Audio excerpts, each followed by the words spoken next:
marganing makam sing tering saged nungu nindranipun Koko Prabu bincang Rata Yuda Jaya ginangi saged unggulip jurit pramila Koko Prabu iya wonten lilaning tenggali paduka Koko Prabu kula nyuwun senjata pitulungan paduka Koko Prabu kemudian kula ing ngasipati panamung paduka Koko Prabu Waturi tindak wonten ing mangambar nungu nindranipun Koko Prabu Murawati Koko Prabu yang pantara ratri namung cipta pukulun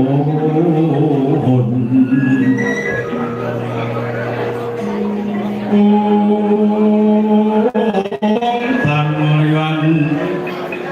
kae